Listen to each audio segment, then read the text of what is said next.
TV 33 family when you hold your own Facebook watch party. Connect all your friends with our friends, and we can have a watch party together. Watch your favorite TV shows when you want, how you want, with your favorite people. Here's how it works. Log on to Facebook from your computer or tablet and go to the RJ Watkins fan page at facebook.com/TV33WHPR, the one with the blue WHPR logo on the left. Like us. Click the word videos with the red tag that says live next to it. Then click the share button at the bottom of the video player and select start a watch party. Invite whoever you want. Your party will be recorded and archived for playback anytime you want. 7 days a week, 24 hours a day. At the end of the month, the viewer that has the most people at their watch party will be invited on the TV show live. Come on, let's have a party. You're watching WHPS, Highland Park, Detroit.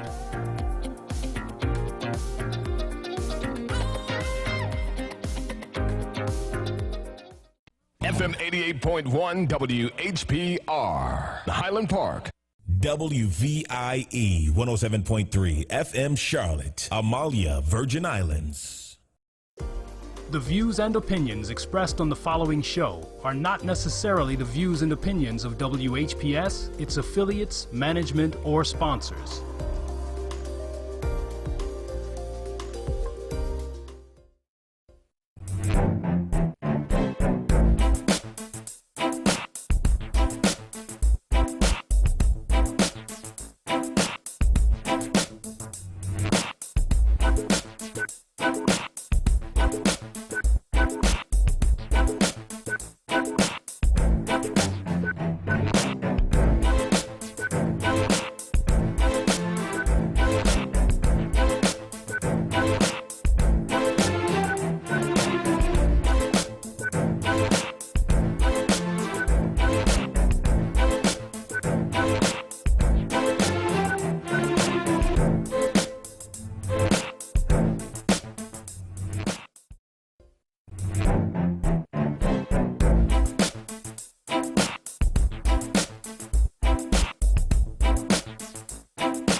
Good morning, and welcome to the Brenda Perryman Show right here on TV 33, WHPR or WHPS. I am so happy to be here the day after Independence Day.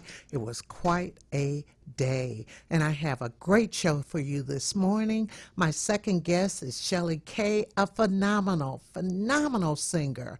And my first guest is a friend of the show, also one of my colleagues here at WHPR, Miss Claudrine Jackson. Good morning, Claudrine. How are you?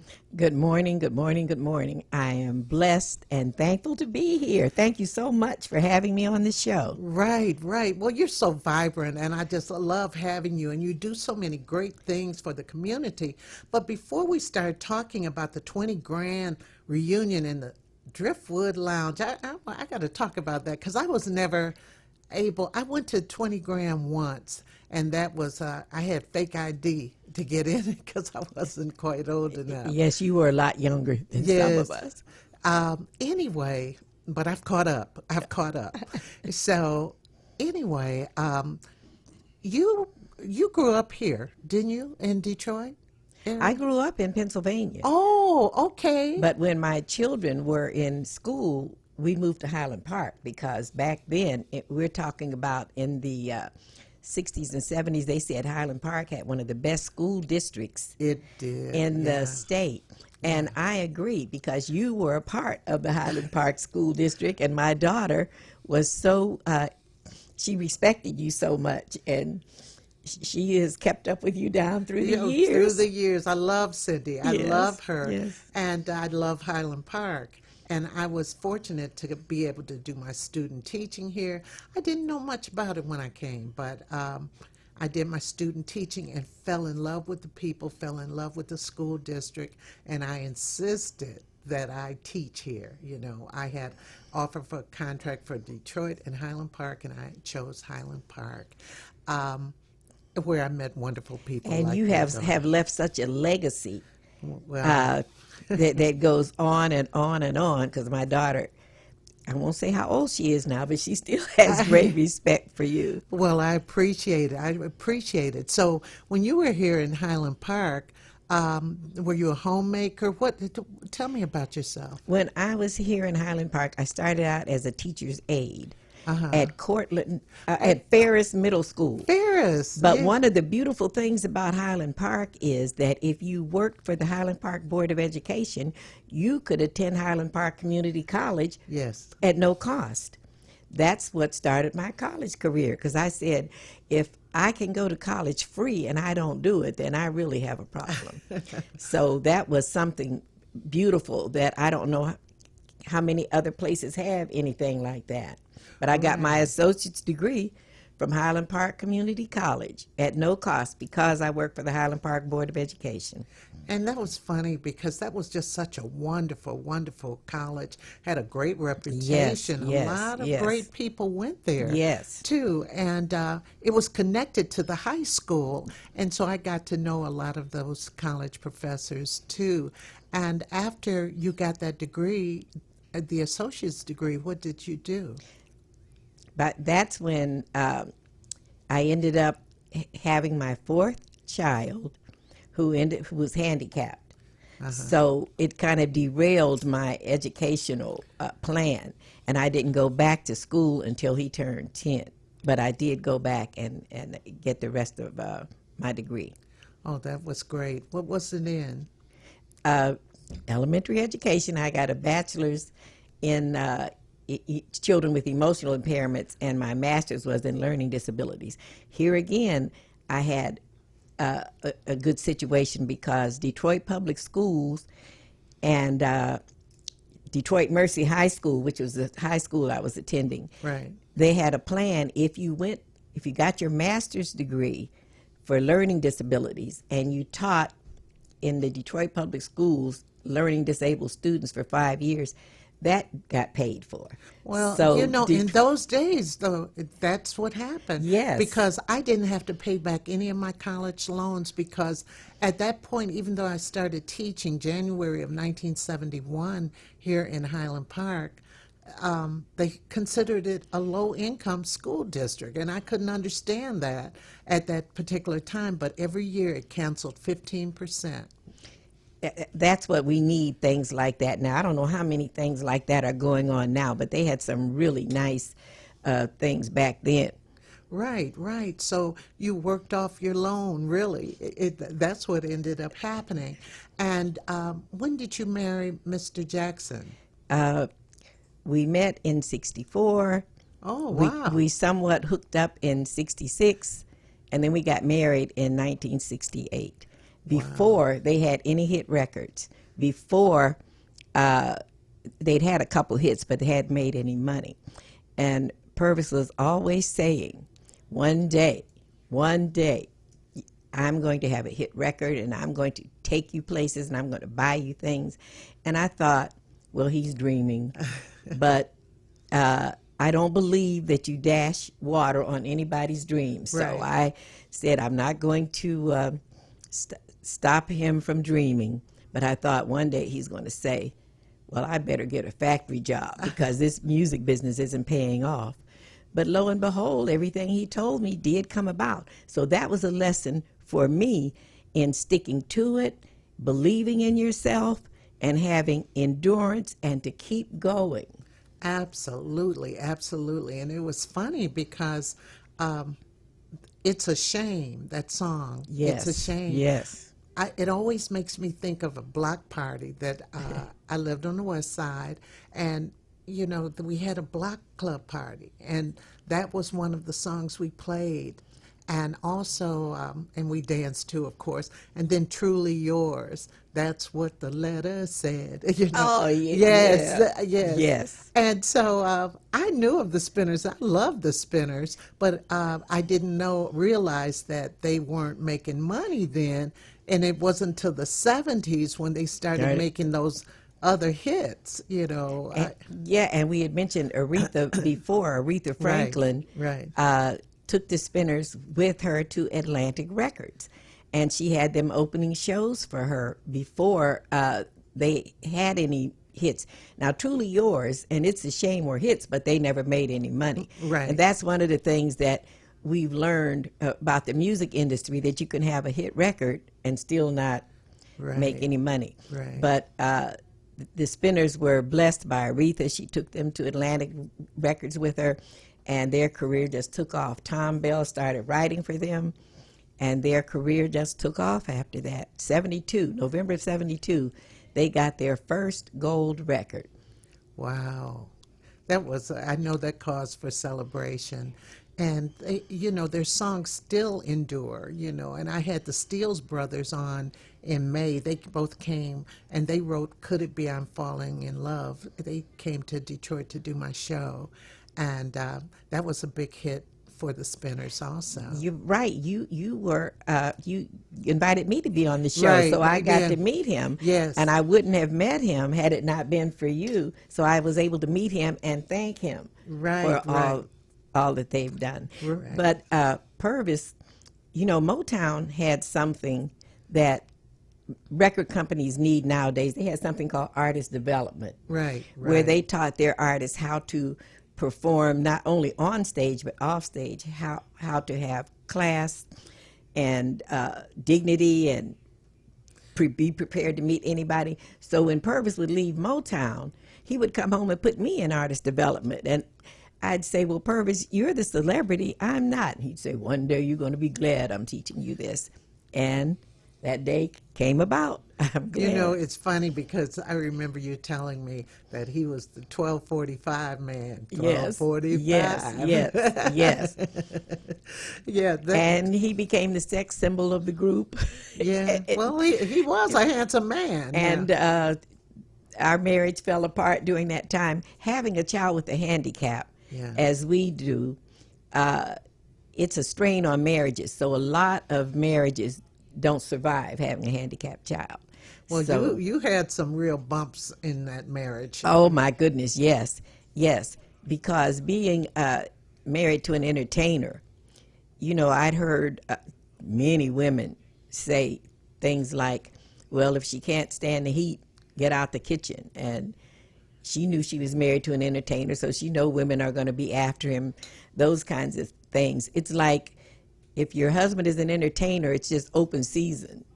Right. And if your husband decides, oh, let me try a little something new, then that becomes a problem. But you did separate. We did separate.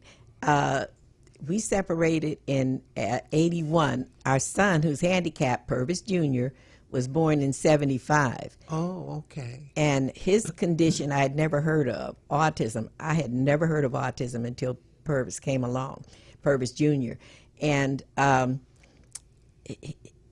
he was so hard to handle and so aggressive, all the things they say about children with autism. Purvis Jr. And what are those things? What are those things? They have tantrums, and you never know what's going to set them off into a tantrum. And with my son, I found out that he didn't like the word no, and he didn't like the word stop. So I could be on the phone talking to someone, and I'd say, well, I don't know. And he'd push me, and I'd be unprepared, and I'd hit the floor. And I finally learned there's certain words, and if I said stop, same thing. It's called triggers. For people with autism, there are environmental triggers. Right. So some of those were the things that triggered him. And then sometimes he'd get triggered, and I wouldn't know what it was. But he liked smooth surfaces. So if he came in here, he'd clear everything off. Oh, so he liked and then stand up on here. And I just never experienced anyone like my son. But he was born in 1975, and 1975 was the year that they quit putting people with autism in institutions. So the reason I was so unfamiliar with it is because prior to 1975, they were all institutionalized. Oh my goodness. And that had to be a very big strain on your marriage. It was a big strain on my marriage. This is coming along at the same time that Purvis is having hit records, and he's on the road a lot. So I felt like I was going through a lot of this by myself. But Purvis was always pushing me to write. If it hadn't been for Purvis, I never would have written the books that I've written. I'm working on another book of poems that will be out before the end of the year. But Purvis was always pushing me to write, because when we first met, we wrote songs together. I called them poems. Purvis called them songs. So he knew I could write, and he knew that I enjoyed writing. But I said, I can't write a book. I can't write a book. You know, you got to sit down and focus. The whole idea of a book Yes. it's something. I felt the same way prior to mine. Yes. I know a book. Yes. Who writes a book?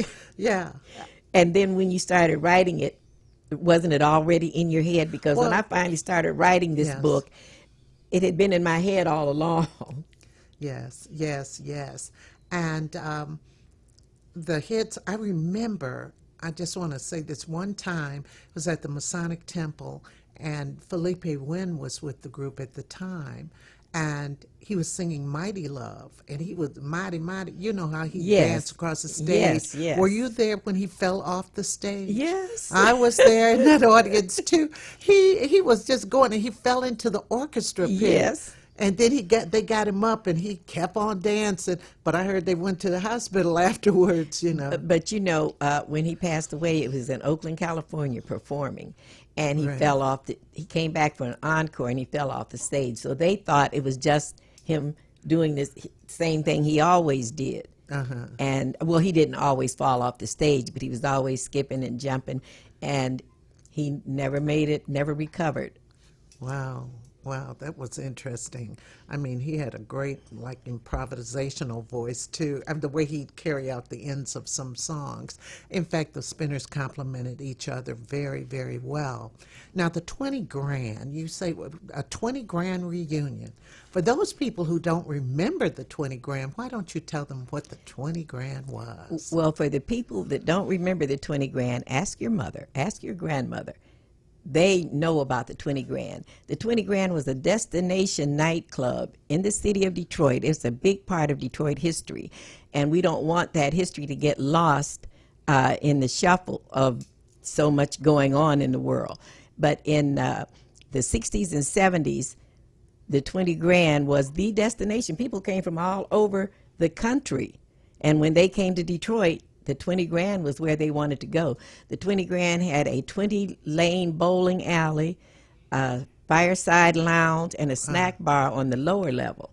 On the upper level, it had a humongous ballroom called the Gold Room, and then it had the Driftwood Lounge where the performers performed. Now, And the Gold Room and the Driftwood Lounge, two different rooms, so it was a big complex.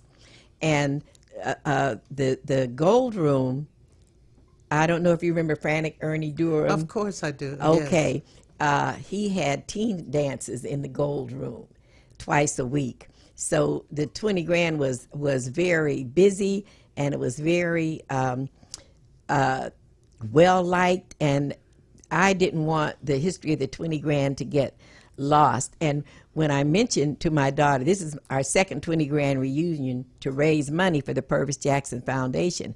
When I mentioned to my daughter that we're going to have a 20 grand reunion, this was last year, she said, well, that's from the 60s. Ain't they all dead? I said, no. There are some of us still living, and we're going to be recognized while we're still living. Let's talk about some of the acts that performed there. Motown and the 20 grand worked kind of together, and Berry Gordy, before he sent his acts on the road, the 20 grand was their proving ground. He sent them, they performed at the 20 grand. So that's during the years that I was working there, and I got to see all of the artists, not just Motown artists, but people came from all over to perform at the 20 grand. Now, Bill K. Bush and Marty Eisner were the owners of the 20 grand. Bill K. Bush, we called him BK, was a really good boss. He was firm, but he was generous. If you needed an advance on your salary, he would give you an advance. If somebody came to him and said, my rent is due and I don't have the money, he'd give you an advance. Entertainers would call him from New York and California, say, BK, I don't have money, I need to get back to Detroit. He'd send them the money and say, well, Claudine, I guess they're going to have to perform here now. So we called him the Great White Father because he was so generous. I had no idea, we were calling him this behind his back. So then one day he comes to me and he's telling me who has asked for money. He says, what's the Great White Father to do? I said, oh my God. I said, we call you that. But I think he wore that kind of as a badge of honor because we did respect him and love him. So, it's funny because I was a teenager during a lot of that time. And, the 60s, of course, and I remember going to the 20 grand, and I made my little fake ID. I also made my fake ID for the Palladium, because you had to be over 17 or, I don't know. 21. 21 or at the 20 grand. And I Yes. sure wasn't 21, but I just had to see what this place was like because it was legendary. It was legendary. Absolutely. It was on 14th Street or something? 14th and Warren, right on the corner of 14th and Warren. Right. But since when I started the 20 grand reunion event last year, it was such a success that I said, well, we'll do it again. But I was amazed at how many people told me they were coming in before they were 21. This is before you had picture ID. I know. And the girls said the over 21s would go into the 20 grand, go to the bathroom, and throw their ID out the window for the under 21s. I wish I knew people. I was busy doctoring this thing, trying to get out. It's amazing. I found out how many people were doctoring it. Yes. And coming in, and one girl, she said, this is lately that I found out that her parents were telling her when she turned 21, she was going to have a big night out at the 20 grand, and they were going to take her. She could have her first drink and her first nightclub. She said they had no idea she'd been going in for 3 years. They took her when she turned 21. Right. And it was they thought, such a treat for her, but she was all used to it. Mm-hmm. And I didn't find this out until lately because they were very careful about checking ID. When you came in. But the other thing about the 20 grand is we saw all these wonderful artists, every Motown artist perform there. And all the different groups, the OJs, the Stylistics, other groups other than Motown groups. Right. And it was $5. The admission was $5. Amazing, wasn't it? And back then they put on 10 nights. They did 3 shows a night for 10 nights. Right. Performers don't do that kind of. Not anymore. Yes. But the thing about Detroit audiences, they say if you can make it in front of a Detroit audience, That's you right. can make it anywhere. That's right. And tomorrow, July 6th at 7 p.m. is the reunion, 20 grand. The Driftwood Lounge. Is it in the Drift? I mean, no. I know it's not in. Right. It's at Burt's Marketplace. Right. I don't know why I was taking myself back to the Driftwood Lounge, Well, I'm sorry that you missed the heyday of the 20 grand. But the 20 grand ladies, they were the ladies that kept the men coming in. There were some ladies that men would come in and say, is such and such coming in tonight? And I said, I don't know. So the 20 grand ladies, those the ladies that had the tiaras on, the 20 grand ladies kept the men coming in, and the 20 grand men kept the cash registers ringing. So I wanted to recognize the 20 grand ladies and the 20 grand men while there's still, so many of us are gone, though. So many Oh, of us really? are gone. Yes. Really? Yes. So what do we expect tomorrow? Oh, we're going to have a hustle marathon. I've been Hustle marathon. I say I've been hustling for autism for 40 years, so people will know. be hustling for autism tomorrow, and there'll be a cash prize for the last person dancing. Really? Yes. The- Yeah, we had a hustle marathon before, and it was a big success. And I was participated in it a little, but I have knee problems and all that, so hustle marathon is not for me anymore.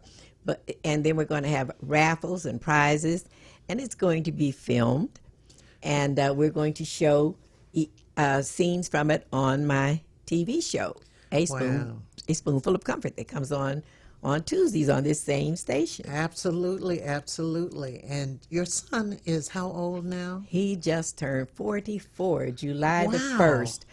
And back in the really difficult days when he was so hard to handle and he didn't sleep nights, he was up all night screaming, and I couldn't sleep. And this is one of the stories I have in the book that I'll share with you. He screamed all the time. So before we got his medication straight. So I said, one day he had screamed so much, I said, if he screams one more time, I'm going to scream. Well, he screamed and I screamed. And he screamed and I screamed. And we were both All screaming. for ice cream. So, No, so I said, then I was embarrassed afterward. I said, well, nobody will know that I was screaming, but there is a psychological theory that if you have a scream inside of you, you need to get it out. That's true. So that's what I was basing it on. Well, my daughter came home from work, and she said, Mama, are you all right? I said, yeah, Mama, what's wrong? I said, there's nothing wrong. She said, well, all the kids outside said they heard a lot of screaming in here, and they thought somebody was killing you. Oh, my So gosh. much for me keeping it a secret. Yes, well, I love your poetry. You know Thank you. I do. Thank You you. know Thank you. Thank I do. you. I read. Thank you. You know, I always see something. I like this special educator. Yes, ma'am. And you say here, I can't say enough about the teachers and therapists who work with children with autism. Yes, ma'am. They were the ones who helped me learn to accept my son and learn to manage his behavior. They are truly earning their stars in heaven. I wish I could give them all medals. And you have this poem I'm just going to run through real quick because we got to go to my next segment shortly. Special is as special does, and special you shall be when you care for special people who are not like you and me. You're trying to save the children, and you're doing it with grace and love and dedication and a smile upon your face. You all are special people. You taught me how to see, to look inside and let the outside be. Your determination caught me. I can make it if I try. I'm learning to be patient. I'm learning not to cry. I'm learning to be positive. I'll do what I can do, and I'll make some progress if it's what I learned from you. I don't know why you do it. I don't know why you care, but I have to tell you how I feel. Thank God that you are there. And that's by Claudine Jackson. So are we able to still get tickets for the 20 grand reunion tomorrow? Yes, it starts at 7 p.m. You can get tickets at the door. And like I said, it'll be filmed. And we're going to interview the 20 grand ladies and the 20 grand men. Last year, I forgot to do that. So if we're trying to document some of our history, that's a Yes. part of it. And the dancing, I mean, the big four. You have the big four here. Oh, the big four are the people that have raised a lot of money for the Purvis Foundation. Okay. So I wanted to recognize them, and I gave them awards. And you're looking at the picture of the big four. The gentleman passed away since then. So the big four are no more. And, I knew he had medical situations, but he gives a golf event every year to raise money Right. for the Purvis Foundation. Now, originally, I thought book sales, because Purvis was still alive when we came up with the concept, and we thought the book sales would keep the foundation going. Okay. Okay, well, tomorrow this is a great cause, and you're going to have fun with the great cause 20 grand reunion. Another 20 grand reunion tomorrow, July 6th at 7 o'clock. You can buy tickets at the door, and this is exciting. They're going to celebrate the Mighty Mighty Spinners, and you get to do the bop and calypso and some of those old dances we used to do back in the day, too, right? Right. Thank you so much. Now, the Purvis Jackson Foundation helps lower income children with handicaps. Right. A lot of them are single parents, and they can't afford their treatments and therapies, and we send them to camp. Whatever the parent needs, we provide many grants. Absolutely. This is such a wonderful, benevolent foundation. So everybody stay tuned. I want to thank Claudine for coming in this morning and talking to me about this. And this is an event that shouldn't be missed. And I'll be back in just a moment with Shelley Kay. Thank you. Thank you.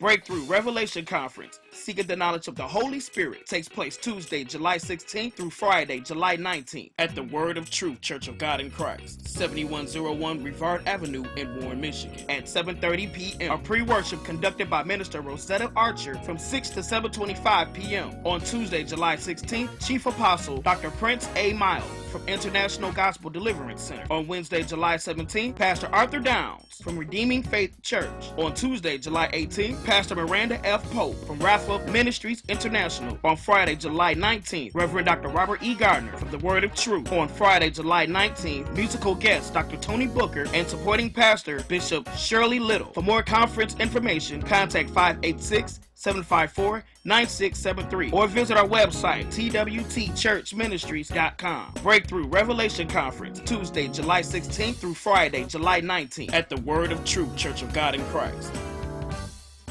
Kareem Bean Pie is the grand champion of all bean pies. The rich flavor and smooth texture takes this pie to a whole new level of delicious. One bite and you'll understand why people all over the country call daily to order Kareem Bean Pie. Call 313-371-7033. That's 313-371-7033. Kareem Bean Pie. This bean pie is delicious. I am exoneree Aaron Salter and CEO of Innocence Maintained. Please join me in helping to end. Alexa, open TV 33 Live. Alexa, open FM Detroit. Alexa, open FM Virgin Islands. Now you can listen to WHPR, TV 33, and WVIE on Amazon Echo. Don't miss a minute of your favorite shows. And find out how you can have your own show heard worldwide on Amazon Echo. For more information, go to FirestickTVNetwork.com or call us at 313-868-6612. The Watkins Broadcasting Company.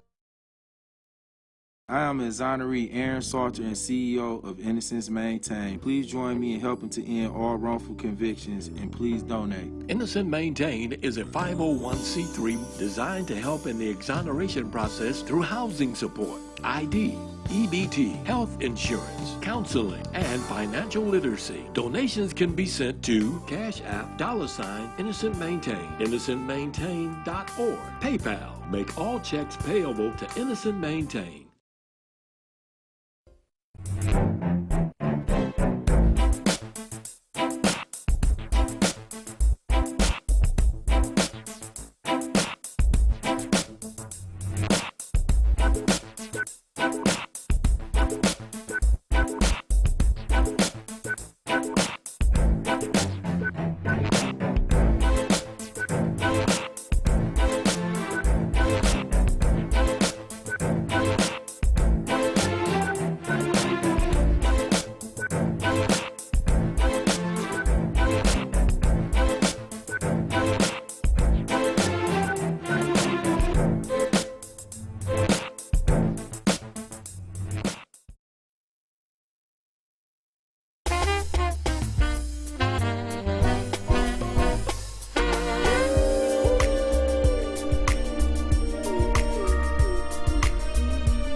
Beautiful, simply beautiful. That video was of my guest, Shelly Kay. Good morning, Shelly. Good morning, good morning. How are you? I'm good, thank you. You have such a strong voice, such a beautiful voice. And let's get a little background going. Now, are you a native Detroiter? Born and raised right here in Detroit. Where'd you go to high school? Persian. Oh, Doughboy. Yes. So, when did you discover that you could sing? Actually, my father was an engineer for Motown. Oh, okay. In the 60s. What was his name? Joseph Norris. Matter of fact, his punch card is there in the museum. Oh, okay. Wow. Yes. So he would come home Uh-huh. and train myself and my three brothers. I was 3. And he would literally... You were 3? I was 3. I was 3 years old. And by 5, he was taking us downtown to Kennedy Square to perform. I'm really finna tell my age. We did a couple of Rita Bell shows. Rita Bell. Yes. And a couple, it was a place I think called the Underground that we would, a lot of places he would take us and we would perform and we would have to, of course, immediately leave after the performance. Right, right. So, but he groomed me from what he was saying because he was basically there at Motown more than he was at home. Right. And then he went on the road with the Temptations and all of them back then. So I saw rarely of him when I was little. Wow. He would be so proud of you now. And so you started performing when you were very, very young. Correct. And in school, were you in the choir? What was, when you were a teenager, what was your outlet? When I was in elementary school, actually, because he made sure we all learned instruments. So I learned flute, violin, a little piano. Great. Once I got into high school, they didn't really have a lot of music. Matter of fact, I wanted to pursue music. So my second love, believe it or not, was carpentry. So Really? Yes. So I took 2 years of construction, of actually building houses, and I graduated from Randolph doing that. Really? Yes. Girl, you have skills. Yeah. My goodness.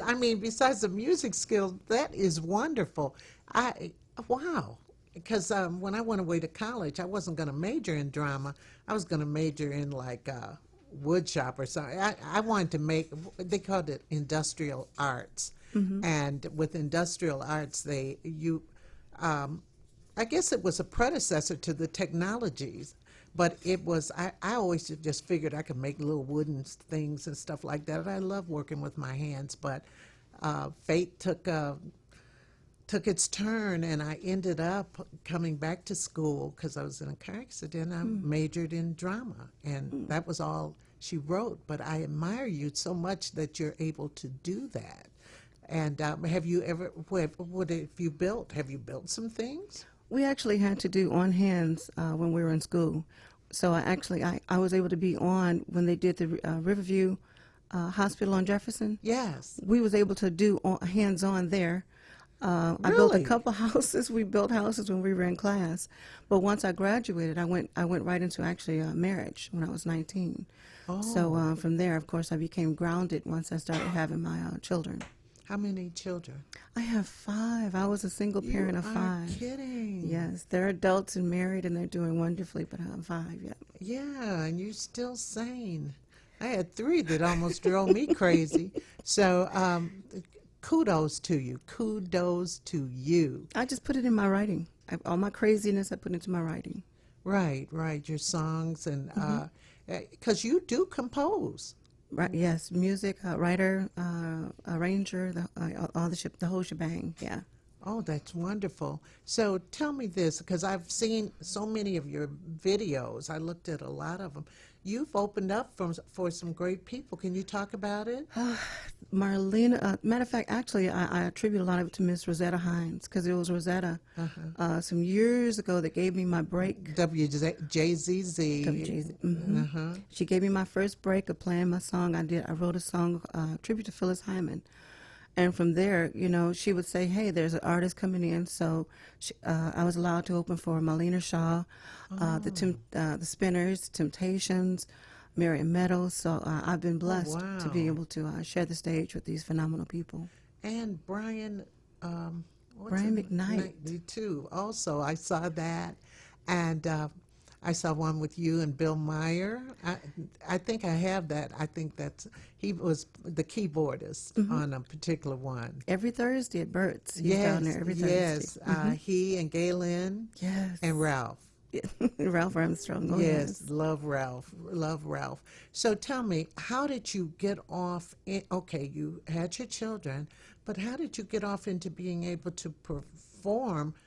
What was the step you took to say, look, I'm ready to get out there? Actually, I never stopped performing. When I was married, I was still performing with bands. Like I was with Freestyle. David Brandon of the Spinners used to be my drummer before he was with the Spinners, and I was always performing through the years. I made my hustle able to take care of my kids from still performing. Oh, okay. The older they got, my two oldest daughters actually joined me in performing with me. Matter of fact, the song that you just... Were those the two girls? Were those your daughters? One of them was. The oldest daughter was having my first granddaughter at the time for the video. But the other one was my daughter, and the other one was a good friend of mine. Wow, wonderful. I believe in making things a family affair, and that was just great. So now, are your kids all grown? They're all grown. My last son, he's 19, and he and I, we're doing a CD together as we speak. Really? He taught himself. I taught him a little piano when he was 3, but I could never really get this left hand to work, and he could. So he's now, he's self-taught classical jazz. Really? But we're actually working on an adult R&B CD together, as well as co-writing. Like we're writing a song presently for Miss Brenda Wilson. I know Brenda. She's a friend of the show. Yes, it's a beautiful song we wrote for her, or writing for her father. I Miss You. Oh, for Jackie Wilson. Correct. Mm-hmm. So I'm having a ball writing and performing with him, and looking at him grow and inspire into this artist, this phenomenal artist. Well, besides being a musician, can he sing? He just started singing. It's about 2 years ago. He said I could never get him to sing, but now he's doing, because my dad taught me 5-part harmony, so I've been teaching him 5-part harmony. Wow. So we both wrote a song called "Breaking the Silence" for Nin Bailey's. She had a I know Nin, and she was on my show. Correct. She had a thing that she did called "Breaking the Silence," and my son and I, Justin Williams, we wrote that song for her, and he was right there in the background with us. So he's now singing background. I just can't get him to do lead yet. Oh, okay. But, yeah. It takes a minute sometimes. Everybody's not ready to jump totally out there. But he seems to be coming along. And he's how old? He's 19. 19, yeah. So, I mean, be proud, be proud, be Very proud. much, very So you were singing all along. Where were you singing? Not only was I singing, but a lot of people, I'm attributed to, along with Startime Karaoke, Roy Brown, that we brought karaoke. Tell the audience about Startime Karaoke, because both you and Claudine were talking about that. Mm-hmm. We actually brought karaoke to a lot of the black bars over 20 years ago. It was already in the white bars, and no, prejudice in case anybody, but just the distinction that we had brought it to the black bars. And so once again, that was how I was making my hustle. I started with Roy Brown. He was from Ann Arbor, and he wanted to bring it here. I was already performing with my different bands and different clubs, so I was able to put the two together. And from there, we did some good runs through the years of watching it grow and watching so many singers grow from to just burst open to, from there started karaoke. And I think it helped their stage presence Without a also. doubt. Mm-hmm. Yeah, getting up there in front of the audience is no joke, Yeah. And many times people get up there, they're nervous. I taught public speaking, and that was one thing. I had one young man just go crazy. He said, I can't get up there. I can't do it. I can't, just getting up in front of an audience for some people is quite a challenge. Right. Did you find that with some of the people initially? Without a doubt. It was some that was so nervous, but I was able to first find what they liked. Some like jazz, some like country, Right. which I had to, of course, be open to be able to sing whatever songs. Once I was able to find out where they were comfortable at, it was just about each time I literally had to work with them, sing along with them, be up on the stage, be goofy with them until they can get comfortable with the mic, until they just, from there they got comfortable because it was a same crowd that would come. We all became like a family where they didn't mind. And innately, your crowd wants you to do well, right? Exactly. And that's the thing that people got to know, because I've seen performers kind of make some missteps and so forth on stage, and the audience says, take your time, take your time. Exactly. And that's what I appreciated about a lot of the audience. And then if we ever had boos or hecklers, that was never allowed. I would never allow that to take place, because I would always remind everyone that we're here for a good time, to let the bills and all that stay at home, and we're out just to have a good time. And from doing that, a lot of these singers now have their own CDs, their own companies. Who are the names of some of these clubs? Oh, geez, Club 7, Strawberry Fields, the Limit Lounge. Oh, wow. And I wish I would have known about that, but I can't sing. I sing. That's the first thing everybody says. No, there's no bout a doubt it. No bout a doubt it. But I've always wanted to sing. But, there's some songs, I guess we can sing. I could sing with a group maybe. Did you ever have people get up there like in a group? Oh, yeah. As a matter of fact, if a group came in, I would try to get them to come up as a group, find some kind of songs. We are family, something that'll get them happy, and that'll want them to get up there. Or if it's a young group, I got a hip hop, a hip hop. You don't stop the rocking. So I would encourage them to come up as a group. Gang. Listen, what is your favorite song that you like to sing?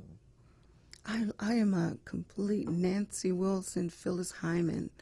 Matter of fact, I'm working on a show, the Nancy Wilson Experience, that will be coming out at the Aretha Franklin Jazz Cafe. Look like it'll be August 30th, along with Kern Bradley. Oh, so, Kern! I got to get him on. I got to reach out to him. He's such a wizard, and just extremely talented. So it'll be the Phyllis Hyman? No, this would be the Nancy Wilson, right. I was supposed to do this show in April, but it was something that took place that they overbooked. So they're trying to accommodate in order to make it be able to happen. So with this showcase, you'll be singing some of her songs, or what? Oh, yeah, it's all Nancy Wilson songs. Try to, of course, they're just like there'll never be another, but I would at least do the best I can to bring her spirit. What is your favorite Nancy Wilson song? I know everyone loves Guess What I Saw Today, but I Was Telling Him About You. Oh, can you give us a little of that? I don't know that. My arms was around him, my eyes was aglow. The music was simple, the night was aglow. But while we were dancing, I think you should know, I was telling him about you. It's while she was dancing with this guy, she looked across and saw her husband or man friend, and he thought that she was, they was, chitty. But she was literally talking to this guy about him. Wow. And I thought that was the most brilliant song that, so yes, that's my favorite by Nancy. Well, we have another video. I'm going to show some of that. I think this is the one with Bill Meyer. I'm not sure. Let's see what it is. Is there a title on it, Tim? Before I Go. That's Bill Myers. Yes, with Bill Myers. Where were you? At Burt's. Matter of fact, we're Miss Jackson to be tomorrow, right, at Burt's. Right. And Bill is here every Thursday, and he wrote this song for DJ Holiday, who passed.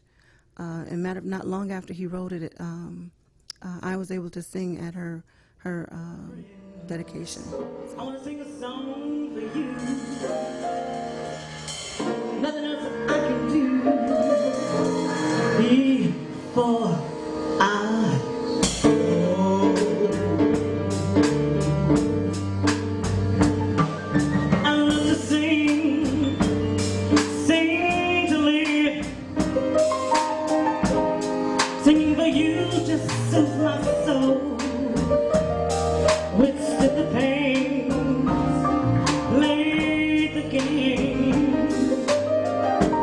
made it all this way to sing for you.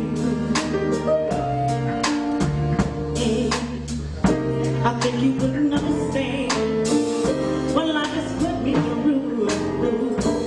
Music is a medicine. You know when it comes and it gets hard. I know it's DJ. Oh, that saved my life. She struggled like me. I love that girl, and now I bring her spirit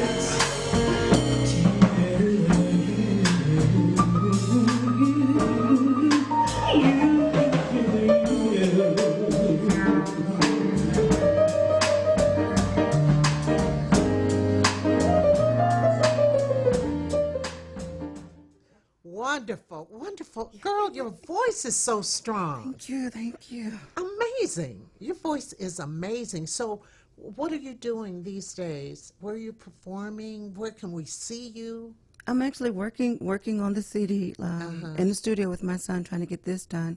When do you project it being done? Well, actually, I have one that's finished. It's called "Yesterday Is Gone." Yesterday is gone. Yesterday is gone. It's a reminder song of those that, you know, if you love someone and you're arguing, don't let them leave the house. Don't let that night, that sun set down without, because you never know if something would happen. And in the song, something had happened to this individual. So it's a reminder. Just Who wrote it? I wrote it. Oh, wonderful. I wrote it. Wonderful, wonderful. So that will be. By the end of this, by the end of this month, that single would be out. In order to be out. Well, actually, now once you have the single out, how do you get them played now? See, I had to take a deep breath on that one. It used to be that you can go to the different radio personalities and get it played, but now I have to try to learn the logistics of how to get it uploaded and downloaded and streamed, and so that's kind of what my holdup is right now, is just trying to make sure I get that done, and not like I can just burn a copy and get it ready for the stores. So that's where I'm at right now, the logistics of it. Right, right. You know, I hear this thing, they're talking about CDs are coming to an end, and I hate saying that, you know, because they don't even have them in your car now, CD players. But it's kind of they can't bootleg it. Right. So let's once again just say on August 30th. August 30th, the Nancy Wilson Experience will be at the Aretha Franklin Jazz Cafe, and you can find me, Shelley K. Lewis, on Facebook. And you can also find me on email, shellyk06@yahoo.com. Absolutely. And make sure you post that on my wall, too, so that people will, to remind people about the Nancy Wilson Project, okay? Yes. I'd like to thank you so much for coming in this morning. I am just totally struck by you. I'm awed by your voice, and you're going to have a great career. And it's never too late. Claudine Jackson told me that this morning. So everybody, I'll see you again next week and talk to you soon. Thanks for joining me.